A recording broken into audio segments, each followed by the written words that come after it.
Hola amigos, ¿cómo están? Soy Álvaro. Les cuento que eh, además del curso de Security Plus, además del curso de Cloud Practitioner, vamos a lanzar el curso de Architecting on AWS, que es la certificación más buscada de AWS. No la más difícil, pero sí la más buscada.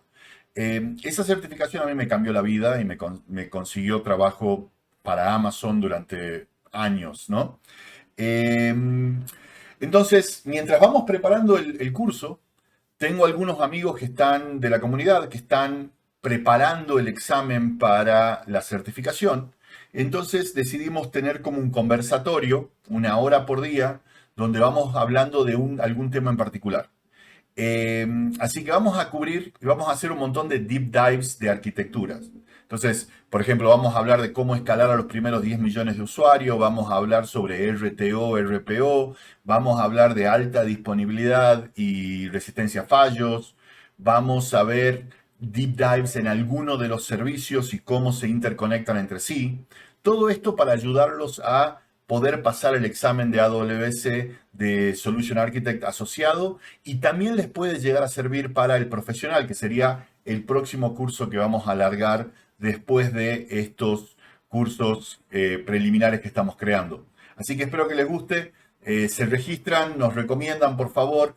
Dejen comentarios con preguntas o déjenos saber que les gusta el contenido, así podamos seguir creando más contenido. Muchas gracias.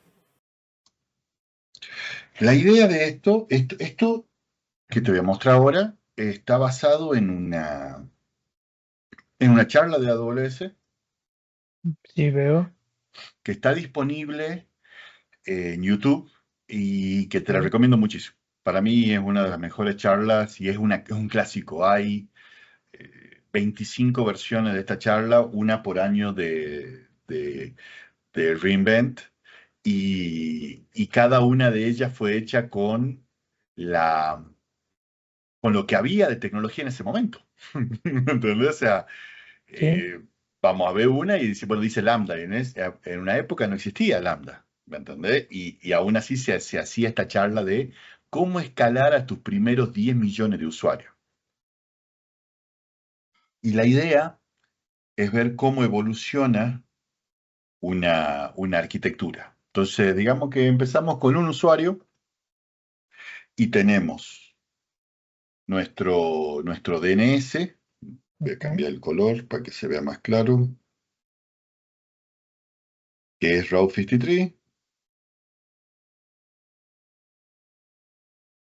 Tenemos una IP elástica y tenemos una instancia que puede ser nuestro web server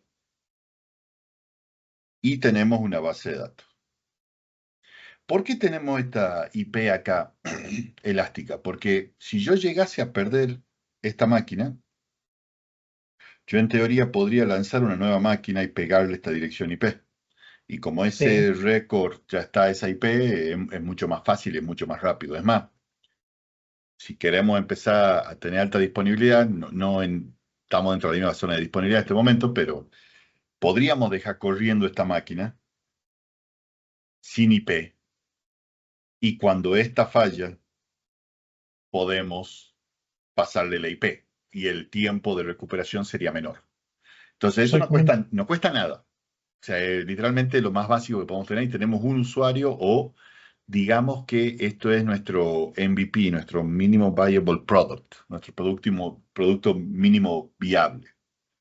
Pero bueno, tenemos 100 usuarios ahora. Entonces decimos, bueno, en vez de yo manejar la base de datos, se la doy a RDS. Perfecto. Entonces, todo el backup, los snapshots, el pacheo, inclusive la alta disponibilidad, si yo quisiese, ¿me entendés? Podría tener dos zonas de disponibilidad, en este momento no aparece en este cuadro, pero ya me estoy profesionalizando. Todavía tengo una sola instancia, todavía tengo una IP estática y no necesito mucho más probablemente. Ahora, de repente, tengo que empezar a tener alguien que se loguee. O sea, tengo que saber quién es este usuario Ujú. y para eso necesito agregar una capa de autenticación y de autorización.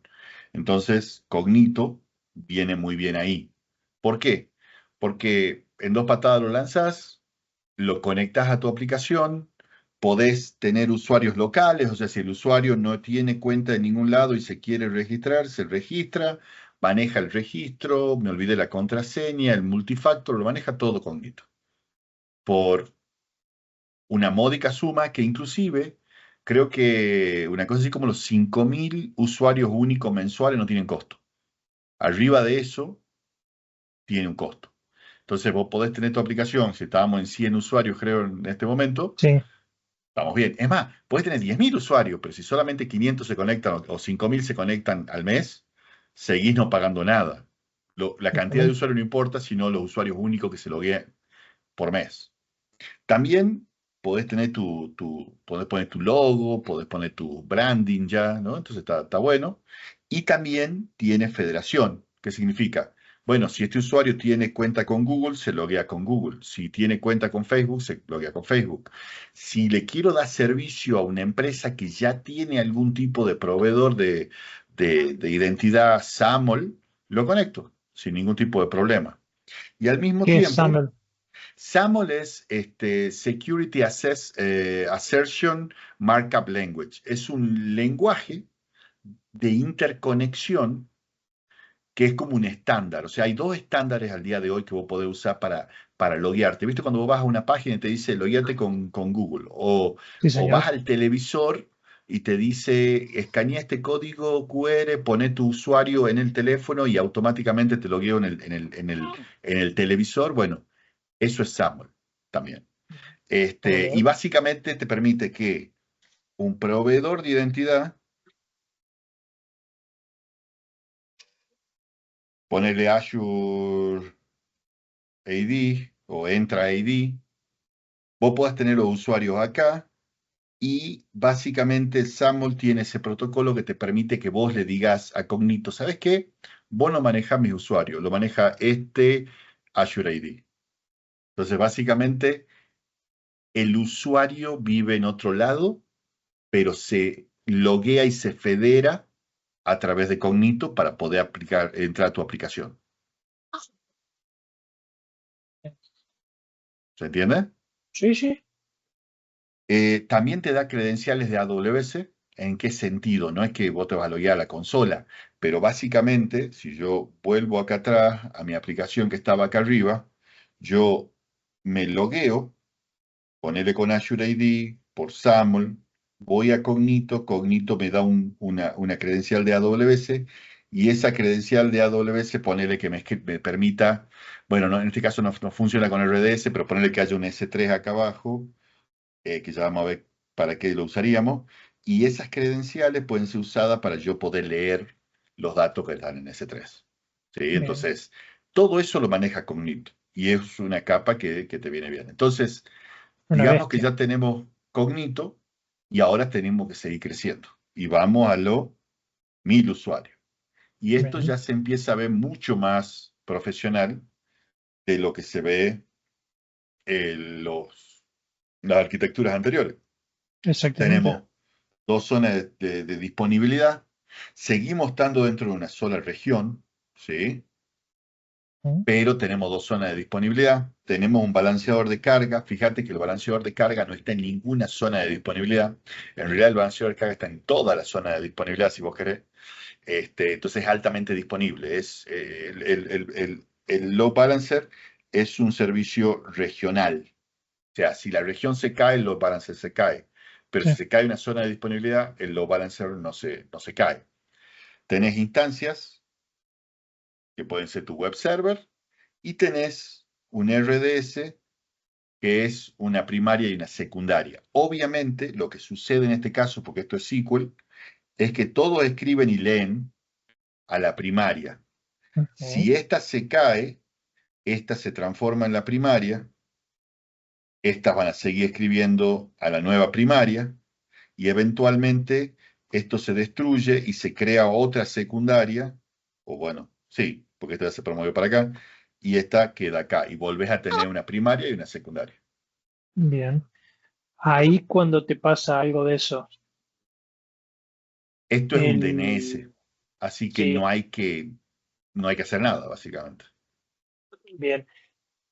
Ahí cuando vos tenés una base de datos que escriben en la primaria, después hacer todo solamente la redirección y todo. ¿Mm? Si vos metés un S3 ahí para almacenar, ¿lográs la alta disponibilidad entre regiones? Lo que pasa es que en realidad, digamos, el S3 también es regional, no es global. Bien, Vos podés replicarlo a otra región, pero también podés replicar RDS a otra región, y ya lo vamos a ver más adelante. Aurora bien, puede ser multiregión, pero perfecto. siempre va a ser uno de escritura y lectura. Y después tenés la secundaria, o podés tener como una réplica de lectura, pero no podés escribir sobre esa. Entonces sería como que eventualmente, ¿no? Esto estamos adelantando, pero estas Sí, escriben acá, pero leen de acá con Aurora. Y eso puede ser en 2 regiones o hasta en 5 regiones con Aurora. Entonces está buenísimo.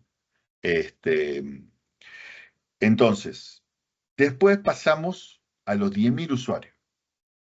Y vos fíjate que realmente es lo mismo que habíamos visto anteriormente, sí, nada más que con un montón de instancias. En este caso un todavía no escalamiento tenemos horizontal. auto-scaling, no tenemos nada. ¿Cómo? Un escalamiento horizontal nomás. Sí, pero inclusive manual, ¿me Sí, entendés? sí, sí, Porque sí. no hay auto-scaling, no hay nada todavía. Entonces seguimos teniendo el Route 53, seguimos teniendo el Cognito, y tenemos un montón de instancias que corren durante un montón de tiempo con un load balancer, y la RDS de nuevo, primaria y secundaria, ¿no? O sea, no hay mucho acá. Ahora, podríamos, porque ya estamos con 10.000, empezar a tratar de hacer caché. ¿Yo Sí, cómo lo explico al concepto de caché? Hacé de cuenta que vos necesitas una herramienta en tu casa, ¿no? Te vas al Home Depot. Y llega un momento que necesitas otra herramienta y te vas al Home Depot. Y ponele que en algún momento decís, ¿sabes qué? Estoy haciendo un montón de trabajo en la casa, debería tener un, un estante o una estantería con un montón de herramientas. Entonces, en vez de ir al Home Depot, ahora vas ahí al estante de las herramientas. Y si no lo tenés en el estante de herramientas, te vas ahí al Home Depot. Bueno, el caché es eso. El caché es mantener datos cerca del usuario para tratar de evitar que consuma de donde tiene que consumir. Entonces, en este caso, ¿cómo sería? Suponete que esta sea una página de una empresa de electrodomésticos. Entonces vos podés poner, y esto lo hace Garbarino en Argentina, por ejemplo. Vos tenés la página web, están en las instancias, pero las fotos o los manuales y hasta te diré los logos están guardados en S3. Entonces cuando vos cargas la página carga de distintos lugares. Una parte que es dinámica, carga de la página web, de los servidores. Pero lo que es estático, las fotos, los manuales, los logos, cargan de S3. Y vos con CloudFront podés cacharlo. Básicamente, esto está corriendo en una región, pero CloudFront corre en lo que se llama Edge Location.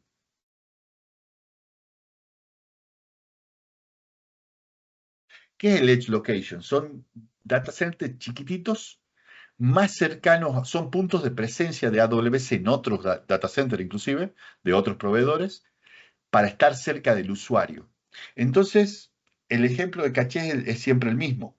El usuario visita la página, va al Edge Location, la primera vez va a S3, y lo que consume queda guardado o cachado en el Edge Location.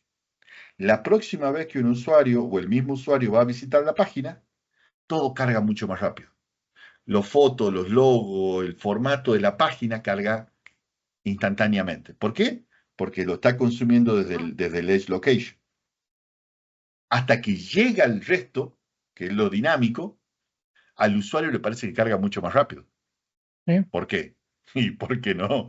Porque está todo localmente. Y ese concepto de caché no solamente lo tiene CloudFront, eso es una CDN, un Content Delivery Network, y hay muchas, ¿cómo se llama? Cloudflare, Azure tiene su CDN, Google tiene su CDN, y Netflix hace una cosa muy interesante. Netflix paga a los proveedores de Internet por hardware para que los tipos precacheen las películas más conocidas o las películas más vistas.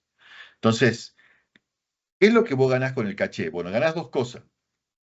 Primero, está más cerca del usuario, pero segundo, reducís los pedidos a tu S3. Y un get de S3, o sea, conseguir un dato de S3 y descargarlo de S3, tiene un costo más elevado que de CloudFront. Entonces, básicamente vos lo que haces es le das un origin y le decís, el origen es este bucket S3, pero nadie puede visitar ese bucket S3 otro que CloudFront. Entonces, sí o sí los datos se sirven desde CloudFront. Si CloudFront necesita los datos por primera vez, puede ir a S3. Pero si no, vos vas a estar consumiendo localmente todo el tiempo y no vas a ir a S3. Y eso te reduce el costo y la velocidad un montón. Te aumenta velocidad y te reduce costo. Pues te aumenta la sensación de velocidad en realidad, porque las cosas pesadas, por ejemplo, ¿cuán seguido cambias un logo de una empresa? Cada 10 años. Entonces el logo carga Vamos. automáticamente.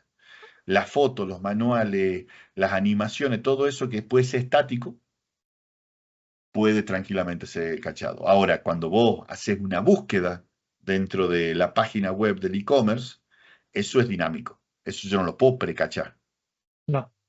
pero sí todo lo que está alrededor, todo lo que es estático, puede estar La precachado. plantilla, pero no el contenido. Ponele. Entonces ahí es cuando vos decís, esto cargas rapidísimo, pero en realidad es una sensación, porque hasta que no termina de cargar lo último, y obviamente podés hacer lo mismo que estábamos haciendo con CloudFront, lo podés hacer con Elastic Cache, que es un servicio de Bien. AWS que lo que hace,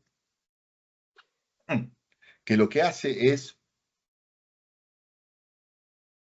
tener la estantería de herramientas que hablábamos anteriormente. Pero vos fijate que las instancias siguen pegándole a esta. ¿Por qué? Porque yo tengo que escribir acá. ¿Sí?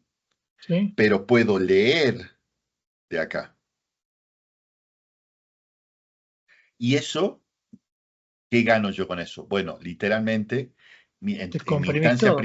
claro, o sea, mi instancia primaria solamente se usa para escribir y no para escribir y leer, que es doble trabajo, en realidad. ¿Me entendés? Estás escribiendo y al mismo tiempo estás leyendo y eso hace que se ponga todo más lento. Entonces, acá ya empezamos a estrategias avanzadas de arquitectura hasta cierto punto, que es caché. El caché es importantísimo y en el examen también, ¿me entendés? Bien. Ahora, ¿cuáles son los tipos de preguntas que tienen que ver con el caché? Bueno, memoria, o sea, que digamos que los datos en memoria, el caché siempre está en memoria. El caché es Ujú. memoria, literalmente, una capa de memoria adelante de la instancia RDS, o en realidad podés poner caché delante de cualquier tipo de base de datos. Por ejemplo, en DynamoDB tenés DAX, que es una base, es un caché para DynamoDB. Y en ese caso cambia un montón de otras cosas, pero ya vamos a ver cuando hablamos DynamoDB. Entonces, dato de memoria, hacer la la base de datos más rápida, responder más rápido, descargar trabajos de la base de datos, todo eso tiene que ver con caché. Entonces, sobre todo en caché de base de datos. Y CloudFront sería cuál es la forma más rápida, costo efectiva, que con menor impacto en la experiencia del usuario para servir contenido estático. Cuando habla de contenido estático, CloudFront. ¿Sí? Literalmente. Sí, podés tener contenido estático en S3 y si tenés 1000 usuarios está bien, pero si empezás a tener 10.000 usuarios, el caché tiene todo el sentido del mundo. Y acá, por ejemplo, vos podés ver cómo se ve. Pregunto, Sí, ahí si vos conectás a CloudFront contra el Elastic Cache, ¿descomprimís más todavía no desde la podés lógica? porque los datos tienen que venir de algún lado. No, no, digamos, pero O sea, vos vos tenés que tener un lugar que es la fuente, en este sí, caso S3 o RDS, o bien. sí necesita la fuente. ¿Sí? No, Y te el pregunto, caché, digamos, es que caché más caché no se suma. Eh, no digo que se sume agilidad de trabajo, sino, viste, que cuando vos haces un backup, si vos el, el dispositivo, vos haces backup de un server y lo tirás a un storage. ujú. Si vos haces backup del storage, descomprimís la red en un sentido del servidor, o sea, le levantas la performance al host, pero el backup sabes que se va haciendo copia de copia, digamos, y no metes Claro, dos sí, copias entiendo al lo que va. host. En ese caso, el tema es que el caché, por lo general, no contiene todo. Bien, Entonces, vos lo que podés hacer en ese caso, y ya lo vamos a ver, creo que en la próxima cosa, es que si vos tenés un read réplica, o sea, una réplica bien, de lectura, vos ahí sí es una copia exacta de lo otro, pero solo para lectura, no podés escribir sobre eso. Pero sí podés hacer query y sí podés hacer backup, porque bien. ahí Es sí un está mirroring entero. al cual le puedes acceder. Bien, Exactamente, puedes leer los datos. Entonces, pues ahí el backup es, digamos, tiene milisegundos de demora, en el sentido claro, de la diferencia entre la primaria y la de lectura. En milisegundos ya está replicado. Entonces ahí cuando tomás el backup no se pierde nada. Pero sobre caché no podés hacer backup porque en realidad vos lo que estás cachando, hay algoritmos para esto, pero vos lo que estás cachando es un 30, un 40%. Y si sí, llegás a un ratio de hit, o sea, de pegarle al caché 60%, sos feliz. O sea, si el 60% de los datos salen del caché, estás bien. y sí, ¿Entendés? minimizaste un montón de costos también. Exactamente. Bueno, y en CloudFront, más o menos para que te des una idea, ¿me entendés? Estos tiempos de demora. Obviamente, cuanto más bajo, mejor es el tiempo de demora. Y sin CDN, o sea, sin Content Delivery Network, tenés tiempo de respuesta más alto para estático y ¿cómo se llama? Y Y dinámico. dinámico. Y ahí también ves la carga del servidor comparado con el otro, ¿entendés? Porque le pegás menos. Bien, Esto sería cuando solamente cachas contenido estático. Y en el dinámico se da algo raro, porque vos no podés cachar dinámico, pero vos seguís estando en el edge. Entonces, ¿qué pasa? El edge está conectado a través de la red de AWS. mm, Entonces, mucho más predecible que la red de Internet general. seguro. Entonces los datos van por el backbone de AWS y llegan al edge location, ponele con 4 saltos contra 60 saltos que necesitas de una conexión de Internet común.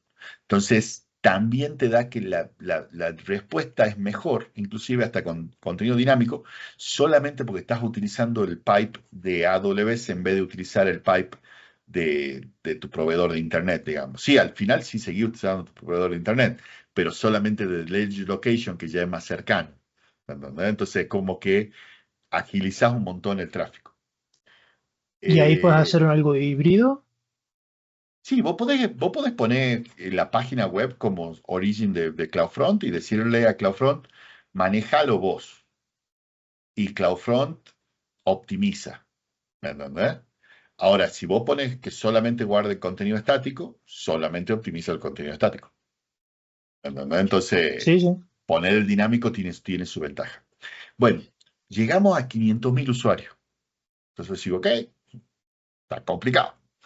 Seguimos estando en una sola región.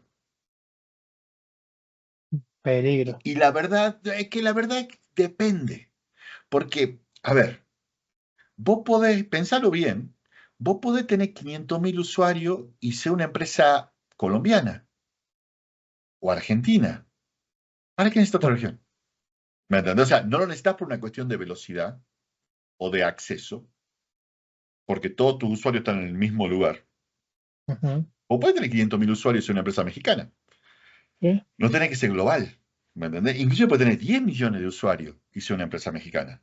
Y no ser global. Puede ser una radio de México, puede ser la televisión azteca. ¿Me entendés? Y puede tener sí, 10 millones de usuarios. Entonces, ahí ya la multiregión es una cuestión de no me puedo permitir bien.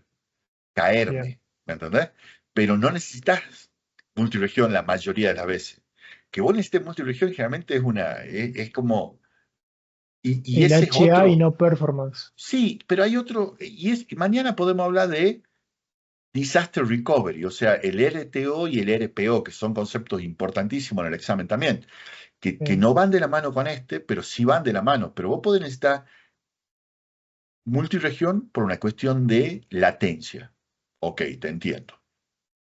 O vos podés ser multiregión por una cuestión de que no me puedo caer.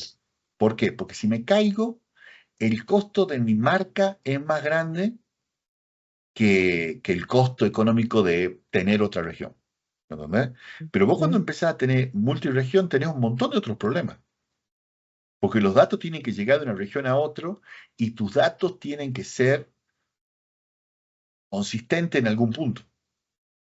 Y cuanto más lejos está la región, más difícil es. Y a mayor cantidad de usuarios, a mayor cantidad de volumen, mucho más difícil manejar esa cantidad de transacciones, ¿me entendés? Entonces, llega un momento que tenés que encontrar cuál es tu balance. Y acá ya tenemos balanceado el load balancer, pero también tenemos el auto-scaling, ¿sí? En autoescalado, con las instancias, tenemos ya caché, tenemos los read replica de RDS.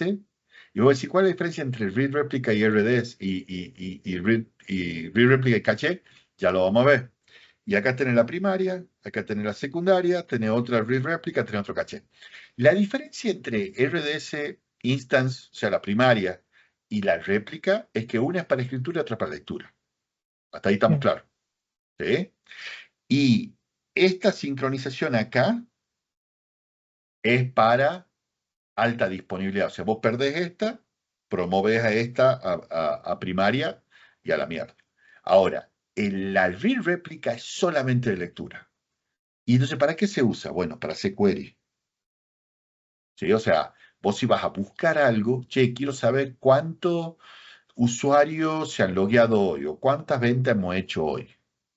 Bueno, vas al read réplica, porque si lo haces sobre la El primaria, Analytic lo hace sobre réplica, y digamos. claro, la analítica la deberías hacer sobre read réplica. ¿Por qué? Porque si no la estás poniendo lenta a la El máquina usuario final. principal, a la única máquina que tenés, o sea, la única instance que está recibiendo los datos. Entonces, vos no la querés demorar.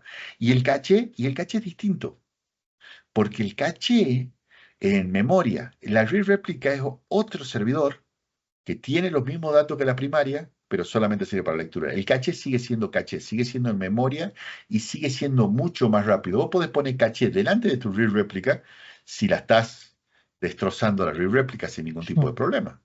¿Me entendés? O sea, vos Sí. podés poner caché sobre eso. Y acá encima tenemos DynamoDB. Y DynamoDB, obviamente hay que hacer un deep dive en DynamoDB, pero DynamoDB es un tipo de base de datos que es NoSQL. Y NoSQL no significa que no es SQL solamente, sino que es no solamente SQL. En realidad es un tipo distinto de tecnología. Y básicamente, RDS o las máquinas, las bases de datos relacionales, vos tenés un esquema que es estático. Y cambiar o agregar otro de estos al esquema es un problema. Vos no podés decir, o sea, por ejemplo, vos decís, bueno, a ver, el libro, autor, título, casa que publica, país ¿cómo se llama?, de procedencia, y ponele que al final te das cuenta que te falta color de la tapa. Bueno, agregar eso a esa base de datos relacional es un drama. Sí. Básicamente lo que vos tenés que hacer es crear otra base de datos, cambiar el esquema, mover los datos hacia ahí. O mínimamente tenés que apagar la base de datos modificar el esquema, levantar todo y empezar a servir de nuevo. En DynamoDB no hay esquema que sea estática. Básicamente es un documento que empieza con unos corchetes y termina con unos corchetes, separado por coma. Todo lo que vos pongas en el medio vale. Vos podés tener un récord sin el color de la tapa y otro récord con el color de la tapa y no pasa nada en DynamoDB. Ahora, ¿DynamoDB es mejor? No. DynamoDB tiene otra tecnología abajo que sería Es llave, distinto. valor. Entonces vos tenés una llave y esa llave llama a un valor. Entonces, ¿para qué sirve DynamoDB en este caso? Suponete que vos tenés todos estos servidores, esto suponete que es e-commerce. Entonces yo vengo el usuario, entro por acá, termino acá, pongo algo en mi carrito de compra, cierro mi computadora, me desconecto, como este es un load balancer, vuelvo y termino acá. Y no hay carrito de compra. En realidad termino en esta. Y no hay carrito de compra. ¿Por qué? Porque el carrito de compra estaba en la instancia. Entonces, ¿para qué sirve DynamoDB, por ejemplo? Todos los carritos de compra se guardan en DynamoDB. Y cuando vos entras al otro servidor, el servidor va y lee de DynamoDB tu carrito de compra basado en la llave, que puede ser tu usuario, y el valor, el contenido del carrito de compra. Bien. ¿Me entendés? Y entonces, yo la analogía que siempre hago es, si yo pongo mi tarjeta de crédito y hago una transacción, compro un pasaje, quiero que vaya a una base de datos relacional. ¿Por qué? Porque la base de datos relacional tiene un montón de guardrails, un montón de protección para que la transacción no se pierda. O la transacción se hace o no se hace. Es atómica. O sea, Sí, o señor. se guarda o no se guarda. Si se guarda, te doy un OK. Si no se guarda, no te doy nada. Digamos, tu lógica de negocio debería dar un error. En DynamoDB sería, ¿cuántas veces tocó la pelota en este partido Messi? Si son 11 o 12, no cambia mucho. No hay plata en juego. No sé si me entendés. Sí, Es sí. para datos que son rápidos, que necesitan ser leídos rápido, Volumen de datos por volúmenes de analítica. datos, pero que no son, digamos, nadie se va a fundir por eso. Ahora, cuando llegamos a los 500.000 usuarios, también tenemos que empezar a pensar en otras cosas, como monitoreo, métricas Sí. y logueo. ¿Entendés? Y también Sí. tenemos que entender qué es lo que hacen nuestros clientes. O sea, cuál es la experiencia de nuestros clientes. Entonces, vamos a tratar de sacarle todo el jugo que podamos, todo el performance que podamos a cada servicio, a cada componente, pero a medida que vos te vas expandiendo, ¿sí? Si vuelvo arriba a la primera, ¿cómo se llama? Slide. Slide. Yo quería saber si mi servidor estaba sobrecargado, yo me fijaba el CPU de esto, ¿me entendés? Sí, señor. Y de esto. Y yo sabía exactamente qué es lo que estaba pasando en mi sistema. Pero si yo voy al nuevo, yo estoy distribuyendo la carga y estoy distribuyendo un montón de cosas. Entonces yo no sé si esta instancia está lenta o si este caché está saturado, es mucho más difícil. ¿Sí? Y puedo tener cientos de instancias. Sí. Entonces, ahí es donde yo tengo que empezar a ver no solamente el monitoreo y la métrica y el logueo, sino la observabilidad, que ese es otro concepto que es importante, que está, dame un segundo, acá. La observabilidad. X-Ray es el servicio de AWS que hace observabilidad. No es solamente logs, sí hay logs, sí hay monitoreo, pero también quiero saber cuánto se demoró cada uno de mis microservicios o de mis servidores. O sea, una interacción de mi usuario. ¿Cómo le fue? ¿Cuánto tiempo demoró en llegar la información que el tipo necesitaba? ¿Y dónde estuvo mi cuello de botella? Y básicamente se ve así. ¿Entendés? Entonces, vos podés ver cómo está interconectado cada uno de los servicios y si tengo una demora. ¿Me entendés? Entonces voy a decir, bueno, ok, obviamente también vos no medís todas las transacciones, las medís, pero lo que vos estás buscando son porcentajes. O sea, el 99% de las transacciones terminaron en menos de 5 milisegundos. Perfecto. Después me preocupo de esas 5% que no terminaron dentro de los 20 o 10 milisegundos. Y después vos tenés una métrica que diga, bueno, si tengo más de un minuto, por más que sea una transacción, tengo que ver qué miércoles está pasando. ¿Verdad? Pero Sí, vos fíjate cómo el trade-off empieza a ser mucho más evidente. Al principio, vos no podías escalar. Ahora podés escalar, pero tenés el problema de cuando vos distribuís los datos se comportan de forma impredecible. O algo puede ponerte lento. Suponete que el Active Directory demoró mucho en contestar.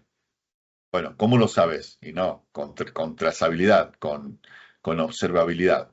Bien, y después, ya para sacarle un poco más de jugo, vos decís, bueno, a ver, quiero empezar a usar containers, por ejemplo, o quiero empezar a usar serverless. Y ahí hay un tema. Por lo general, nosotros tendemos a pensar que serverless es mejor que servidores.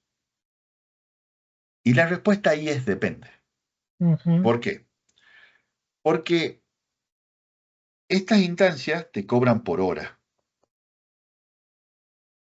o por día, o por mes, o por año, depende si la querés reservar por 3 años, está todo bien, digamos. Pero en general, te cobran por hora de que está andando. ¿Cuántas veces vos la llamás? No es una métrica que a S2 le interese.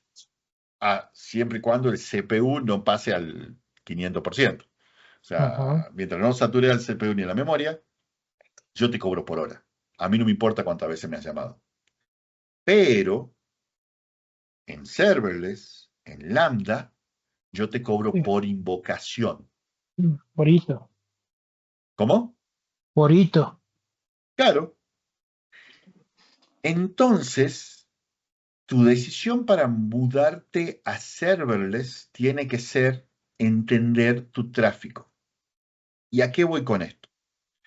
Si vos sos una empresa que trabaja de 9 a 5, serverless es un negocio. Porque vos de 9 a 5 estás en pico y a las Ujú, 5:01 no hay nada más y vos empezás a pagar cero. ¿Se entiende? Y si alguien sí, entra a tu servidor, vos le vas a contestar, pero va a entrar la menor cantidad. Está cerrado. A lo sumo va a ir a una página y va a decir, che, estoy cerrado.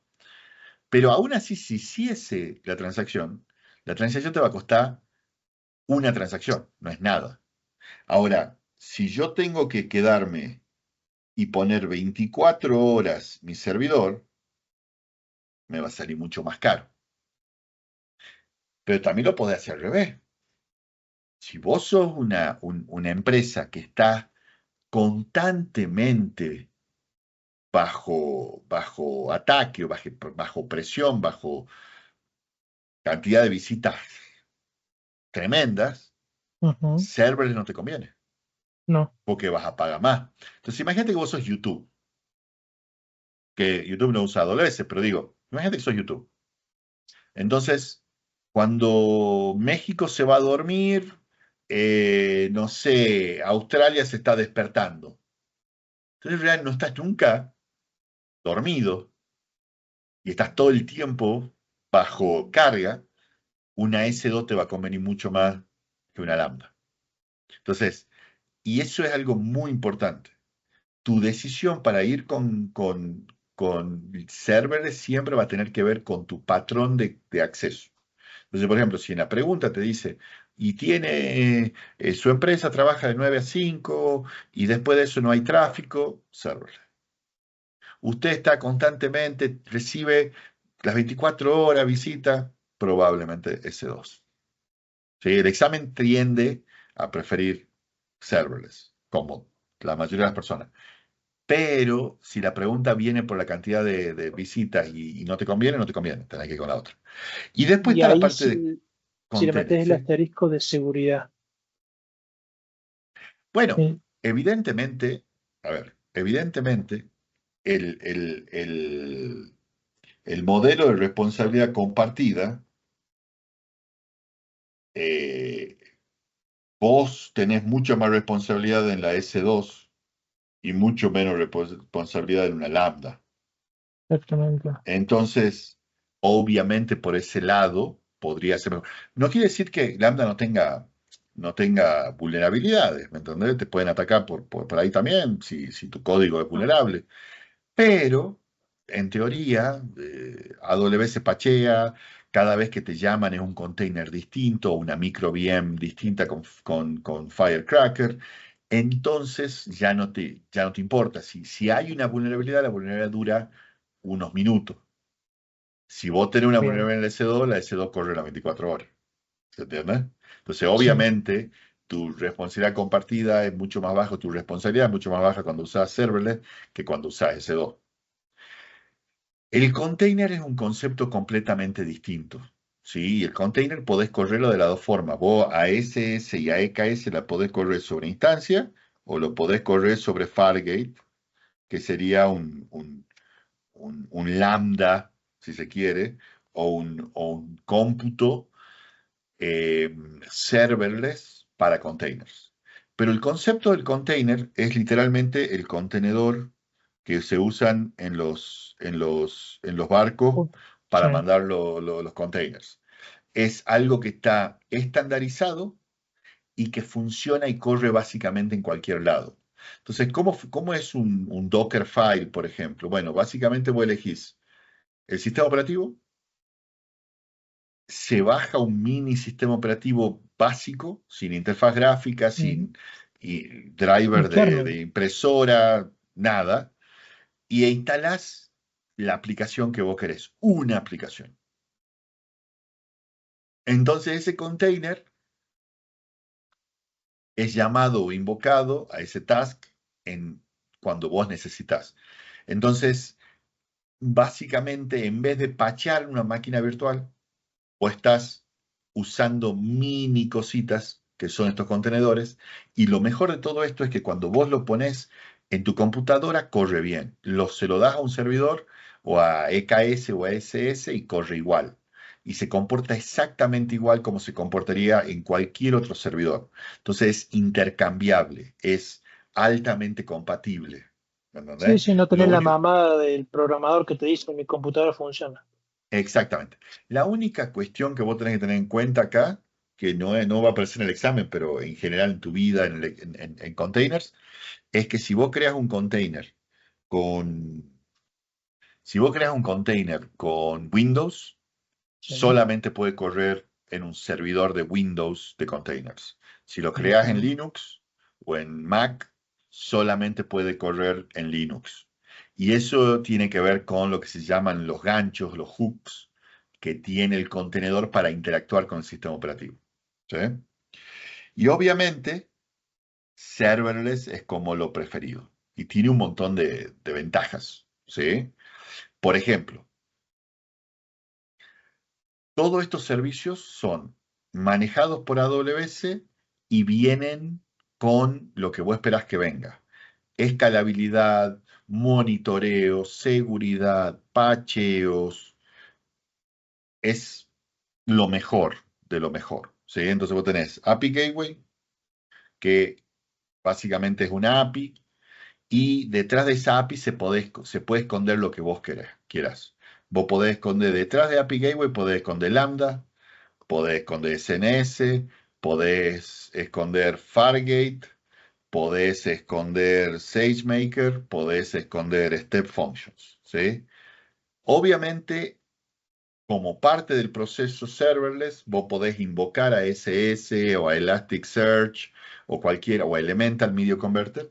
También lo podés poner detrás de una API, pero generalmente vas a poner una lambda delante de eso, ¿sí? Ahora, bien. ¿cómo se ve una, A ver si lo tengo acá. Ah, no, no lo puse, pero no importa.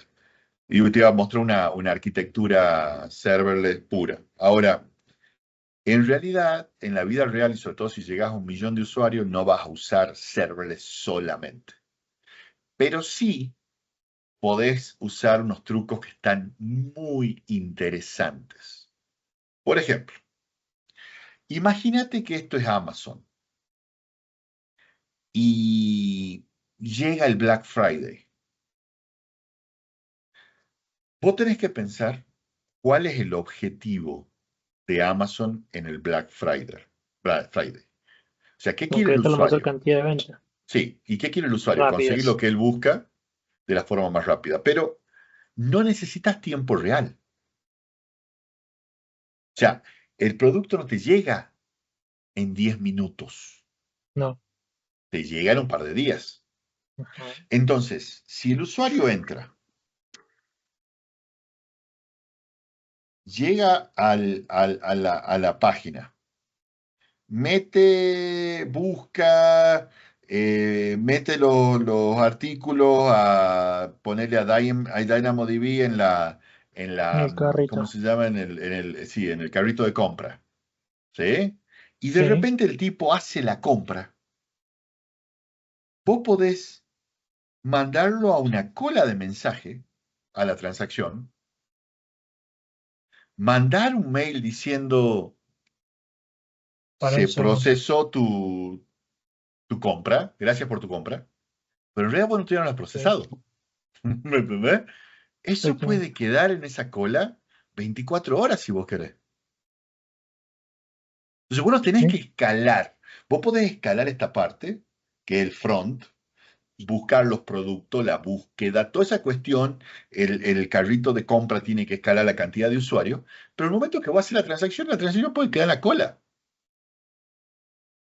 ¿Y qué te da SQS? Bueno, SQS te dice, bueno, mi garantía es que yo no voy a perder ningún mensaje tuyo, no importa qué es lo que pase. Entonces, Bien. voy a decir, bueno, se puede quedar 24 horas ahí, y a medida que voy teniendo recursos, levanto el mensaje, lo proceso y realmente mando el mail a la gente o mi intercomunicación con el warehouse para que se dé curso a la orden. Pero yo no tuve que, o sea, yo tendría que haber escalado todo esto o tendría que haber escalado toda esta parte para hacerme cargo en tiempo real cuando yo no lo necesito. No, no, lo Ahora, hiciste mucho más eficiente. mucho más eficiente. Obviamente vos no podés usar lo mismo para Uber, porque el tipo te No. está esperando, o sea, ¿me entendés? Te da comida.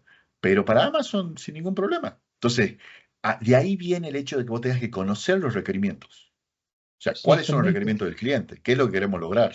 ¿Hacia dónde queremos ir? Y eso tiene mucho que ver con ser un arquitecto, pero también tiene que ver con el examen hasta cierto punto.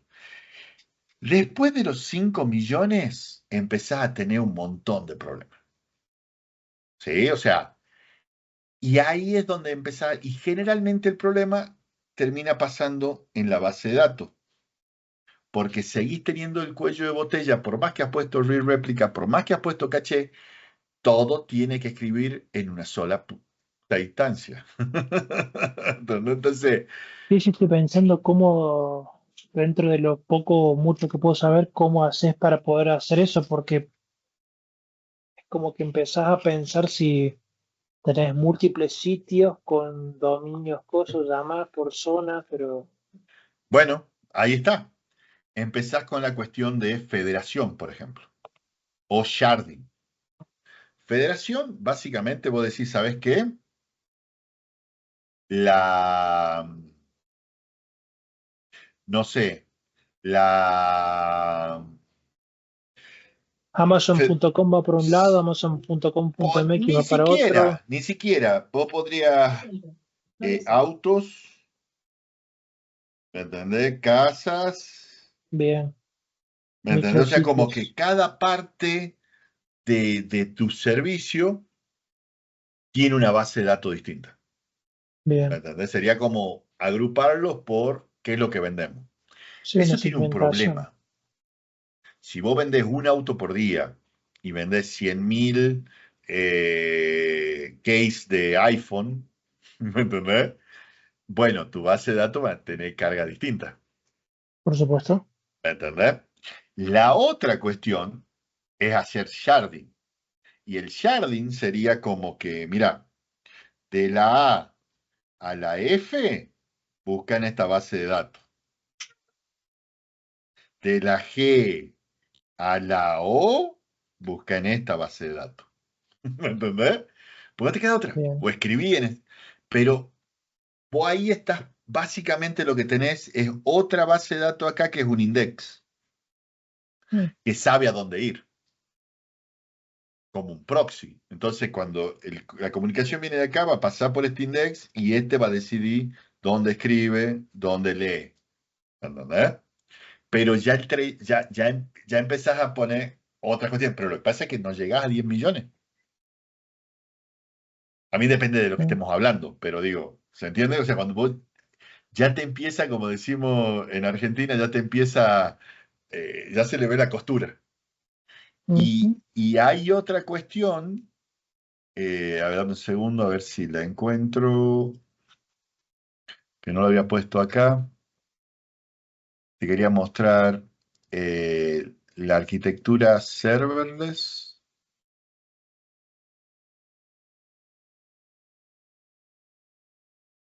Pero ya para esa toma de decisiones empezás a tener una cantidad de datos de analítica Claro. eh, que necesitas depender en real time o con un estudio crítico para poder la toma de decisiones.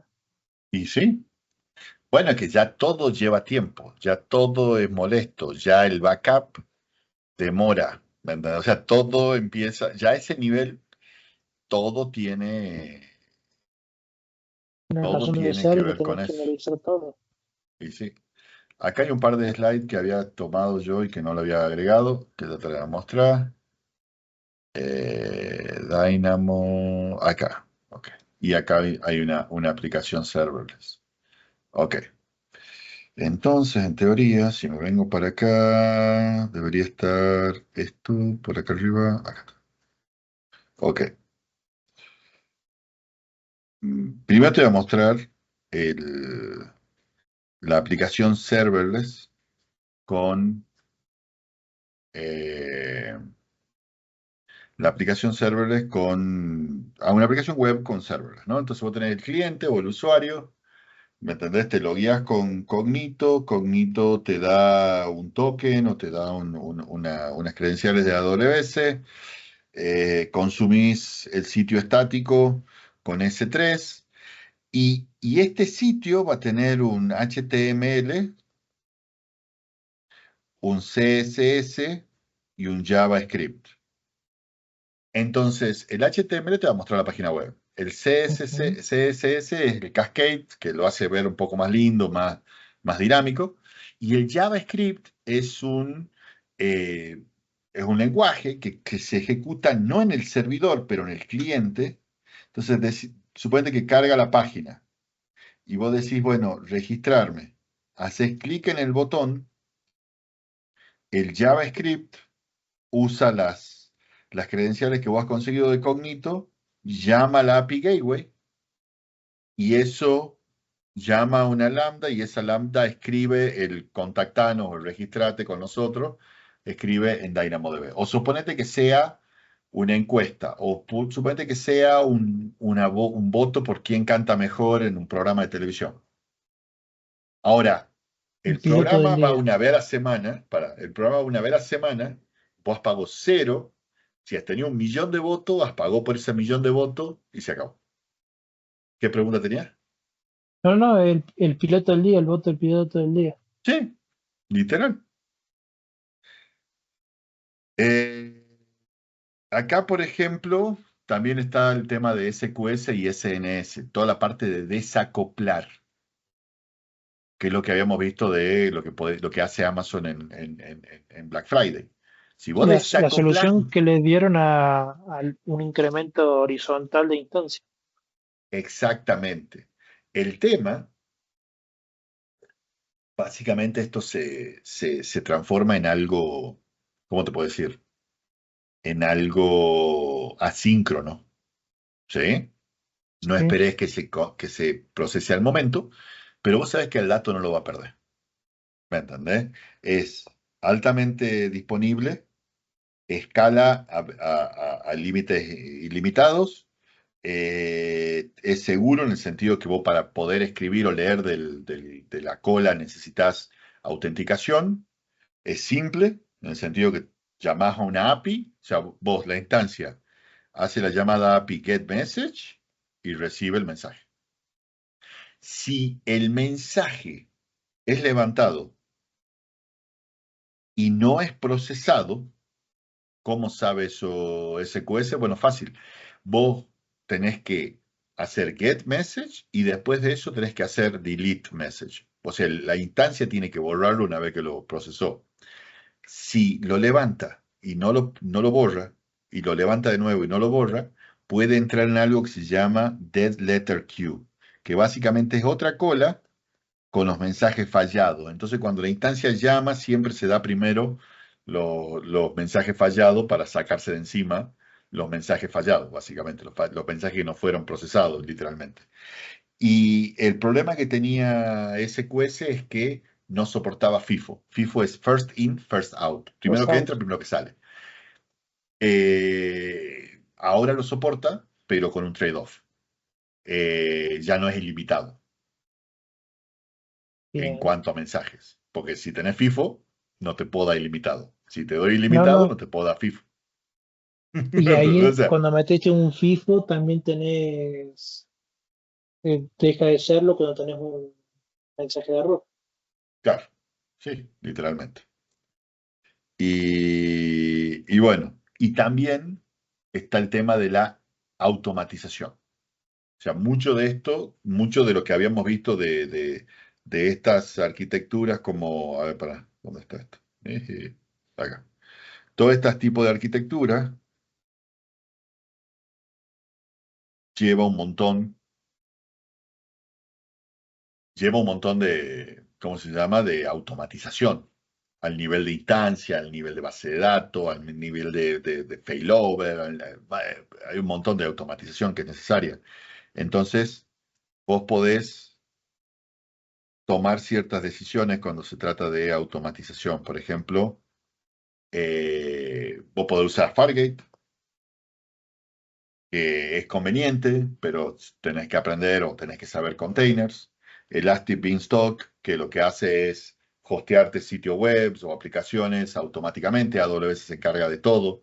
Crea la VPC, crea los servidores, crea la pipeline, crea todo. OpsWorks, que básicamente puede correr Chef o Puppet, que sería para la configuración de las instancias ya una vez que hayan levantado. Y si no, lo puede hacer con CloudFormation, con SS, con S2, ¿entendés? Con EKS, depende. Vas a tener más Acorde al control. presupuesto, control, seguridad, Exacto. tiempo personal.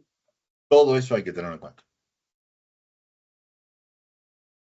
Y esto sería lo que es la arquitectura de microservicios. Vos tenés un montón de microservicios que se comunican entre ellos. Algunos microservicios son públicos hasta cierto punto, pero después de eso pasan, van a una cola, vuelven. Hay balanceadores de carga, hay balanceadores de red, hay DynamoDB, bueno, todas esas cuestiones, pero cada uno de ellos es distinto. Entonces vos decís, bueno, pero ¿por qué? ¿Qué gano con esto? Bueno, yo puedo tener un equipo de desarrollo que hace la parte del registro. Puedo tener un equipo de desarrollo que hace la parte de venta. Puedo tener un equipo de desarrollo que hace la parte de analítica. Y acá hay un concepto que es muy importante.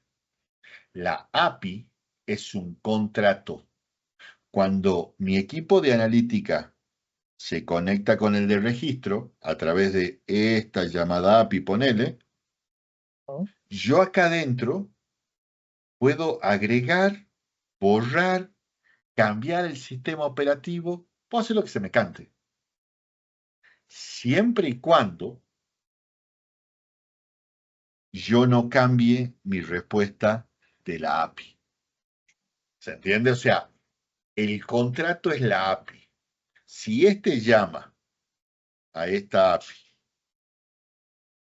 y recibe la misma respuesta que la semana pasada, no importa si yo cambio todos los servidores y cambio el lenguaje del programa, mientras yo respete la API, nada se rompe. Qué pedazo de complicación. Bueno, pero te da cierta libertad dentro. Vos podés No, no, agregar, quitar, hacer lo que te cante, siempre y cuando respete el contrato. por eso mismo, ahí está. Tenés una libertad, pero acotada al tipo de respuesta, a la estructuración de datos Exactamente. que vas a dar. O sea, Ujú. es el famoso que vos decís más de una vez el trade-off. Digo, te doy todas estas libertades, pero este es el condicional. Y sí. Bueno, eso es todo. ¿Tenés preguntas? Hay varios servicios ahí de los que vi y no los conozco, me voy a poner a verlos. Sí. Eh, El examen es un examen que es amplio, Ujú. pero no es muy profundo. Generalista. Entonces, tenés que saber qué hace cada sistema y servicio y cómo se interconecta entre ellos y Bien. cuáles son los mejores para qué. Entonces, por ejemplo, si vas a almacenamiento, tenés S3, Ujú, EBS, EFS, ujú, ujú. FSX, S3 de nuevo. Y Glacier. Bueno, ¿para qué? Tenés que entender, sí, son todos de storage, sí. ¿Cuál es regional? ¿Cuál es zonal? ¿Para qué sirve? ¿Cuándo elijo uno? ¿Cuándo elijo el otro? Tiempo de respuesta, costo, Ujú.